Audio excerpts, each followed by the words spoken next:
Good evening. Welcome to Sheriff's Talk. I'm Gary Sish, Sheriff of Catoosa County. I'm Steve Wilson, Sheriff of Walker County. Thank you for tuning in tonight. Hadn't been with you in a couple of weeks live, so it's good to be back with you and talk about issues in Walker and Catoosa counties involving law enforcement or other community-based events that we may have knowledge of. So the phone lines are open, 7646 and 7712. 7646, go ahead. Yes, sir. How are you guys doing? All right. Doing good. Can you hear me? Yeah. Yes. Okay, good. This is Josh Wright calling in. I had and then I had something I wanted to say really quick. I wanted to thank the sheriff actually for something he had done recently. I'd seen a post online and something regarding my brother's case or whatever, where a reporter had reached out to him and he actually quoted him on the record as to every word for word what he had said, and I just want to let him know how much I do appreciate him, actually, and everything he's done so far, and everything pertaining to my brother Noah's case. Sure.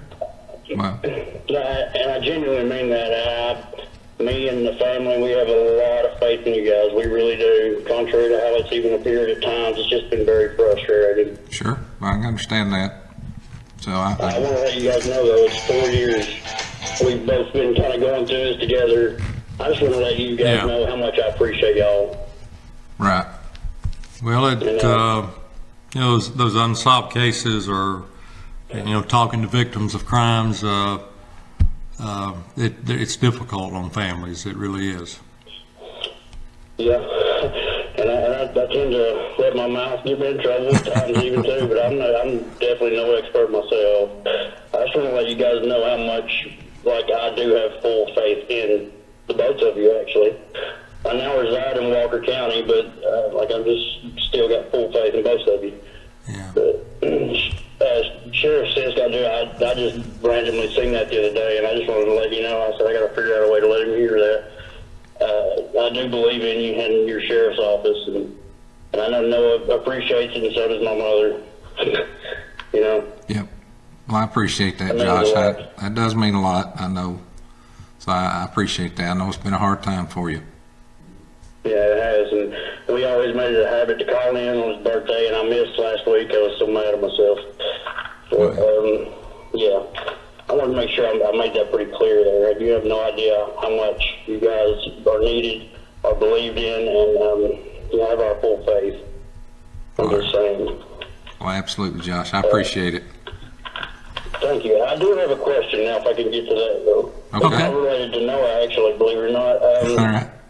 I've been having, you seen me actually, Mr. Sisk, yourself the other day in front of the probate door the other day, and I've run into some issues now residing in Walker County, right? Mm-hmm. I'd lost my wallet about 9 months back, and my firearms carry permit was inside of it, and I let the law, which I did look up quite quickly. I notified the home originating court and everything within 48 hours and so on and everything. But I've run into some sort of stale point here as to the procedures. Is the law not pretty kind of clear as to how? Am I supposed to go back through the whole entire process when you lose the permit? You guys know?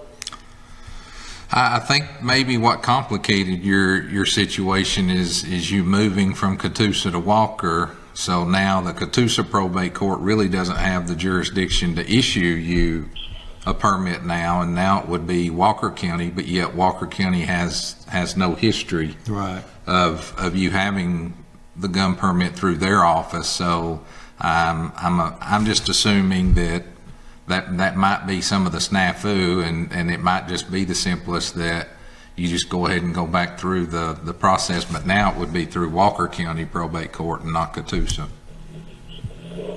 How long? I'm pretty sure he had canceled it or whatever, but I'm pretty sure it's still a valid firearm carry permit. If I were to find it tonight, I would be fine. How long before it expires? I think 2020 something. So you got a couple years left on it? Yes, sir. Yeah, I haven't had it that long. I would think that the two probate courts could probably speak to each other. Shannon Payton. Shannon, Shannon's the one in Walker County that's kind of the expert on those permits.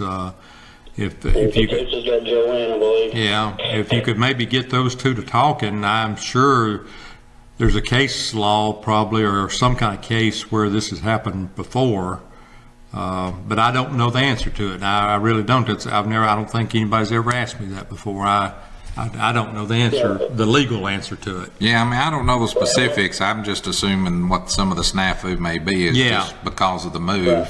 And it's supposed to be from Here's the my probate. my slight know-it-all part here is that the law part of it says that, like, OCGA 1611, Right. that's 129 E1, Mm-hmm. says that as long as I notify them within a set amount of time, he'll be able to cancel it in the correct amount of time on his end and issue me one immediately for the fee set forth of $6.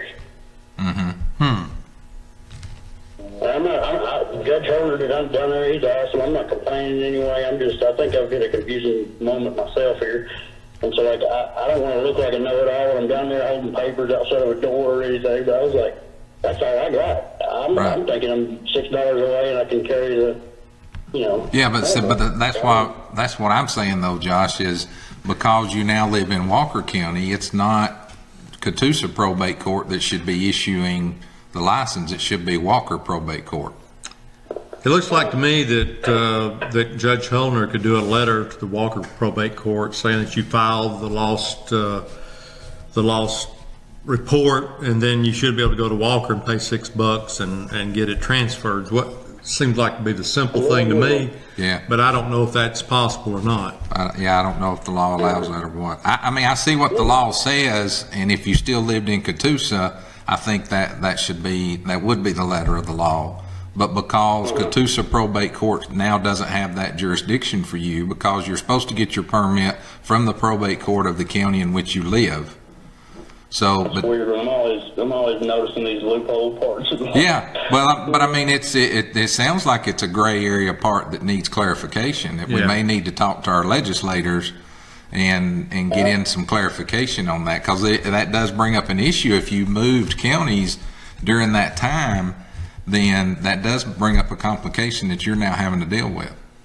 Yeah, it's certainly a stressful one. Even like it's always like lose your wallet. The worst kind of convenience entails with that type of scenario. Well, Yeah. keep in mind, in Georgia, you really do not need the permit as long as you're in your home, your place of business, or your vehicle. Now, you can't carry inside McDonald's or go into Tennessee. I would advise you not to without the permit. But if you just want to carry it in your car or your home or your business, you really don't even need the permit. I tell people that all the time. Yeah. Right. I do love those parts of the law. Yeah. I will say, well, gentlemen, I appreciate it, guys. Thank y'all for your time, and I meant every word I said. Mr. Sisk, I do appreciate you, and I look forward to our continued, Absolutely. getting the resolution here very much so, and I appreciate you guys. We hope Okay. so too, Josh. Appreciate it. Thank Take you. care. Bye-bye. Thank you, guys. All right. Well, it's about time to take a break here and show you our sponsors and go to our crimes of the week and our most wanted. So we'll do that now, and we'll be back in about 2 minutes, and we'll finish up tonight. All right. Well, okay.